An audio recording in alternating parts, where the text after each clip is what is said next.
Et salut à tous, c'est Linko et aujourd'hui le suivi de mes Creuantatus. Comme tu peux voir, la première année j'étais arrivé à 13 ouvrières. L'année suivante, on était en 2022, ouais je les ai reçues en 2021 encore. Merci à Nico Emery qui me les avait offertes. On était passé à 28 ouvrières, donc comme tu peux voir, ça a évolué vraiment tristement, j'ai envie de dire, entre guillemets. J'en suis bien content quand même car elles sont vraiment très belles. Là on avait commencé à voir quelques médias. En 2023, l'année dernière, on était arrivé à 40 ouvrières et les premiers majors étaient arrivés. Donc ça, c'était la vraie réussite. Comme tu peux voir, les gravillons ont disparu au fur et à mesure des années. Voyons maintenant ce qu'il en est. Et bah cette année, les petits gravillons ont tenu le coup, mais il en reste peu. On va essayer de leur faire un beau setup pour l'année prochaine. Cette année, la colonie s'est plutôt bien développée par rapport aux autres années, on va dire. J'ai pu décompter, on va dire, une soixantaine, entre 60 et 80 ouvrières cette année. Donc franchement, je suis plutôt content.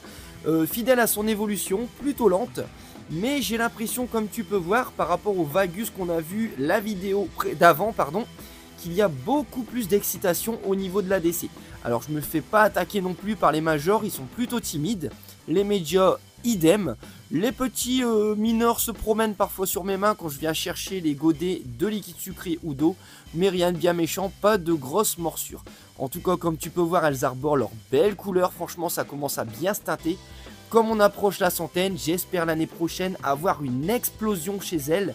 J'espère que la diapause va se passer correctement.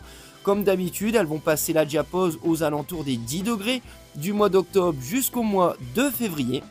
Elles n'auront plus de protéines, seulement du liquide sucré à disposition et de l'eau bien sûr, sachant que leur nid est plutôt très sec. C'est une espèce qui est entre guillemets amoureuse du bois sec, donc elle n'aime pas trop l'humidité. Il n'y a qu'à regarder ici mon tube du milieu, regarde, il n'y a qu'une seule ouvrière.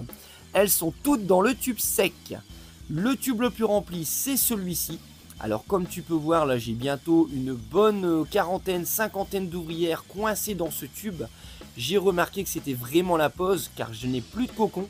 Il m'en reste plus qu'un, tu le verras juste après, mais qui est quasiment en cours d'ouverture. Sinon, plus d'œufs non plus. Il ne reste plus que des petites larves. Alors je vais te lever le tube, on va regarder un peu ce qui nous attend pour l'année prochaine.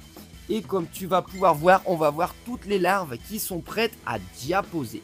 Alors comment on les reconnaît, les larves qui diaposent?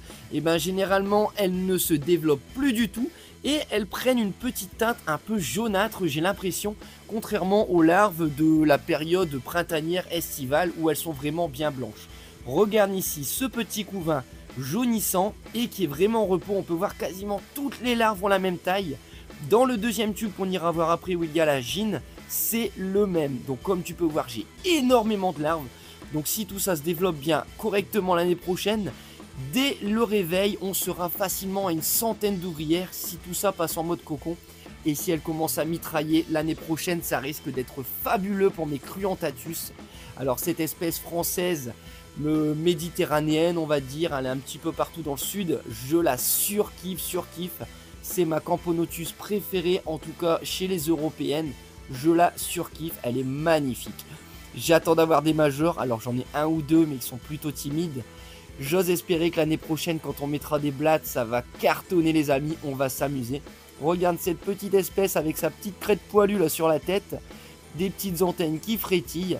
Bref, si toi aussi tu la kiffes, n'hésite pas à leur mettre un gros like, à commenter. Si tu en as en grosse colonie, n'hésite pas aussi à partager sur mon Discord ou à m'en parler en dessous.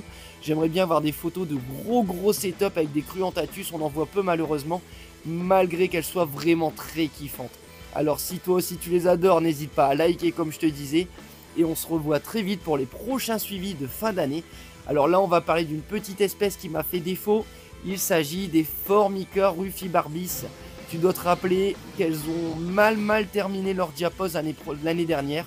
Elles vont repartir, on va changer leur setup dans la prochaine vidéo.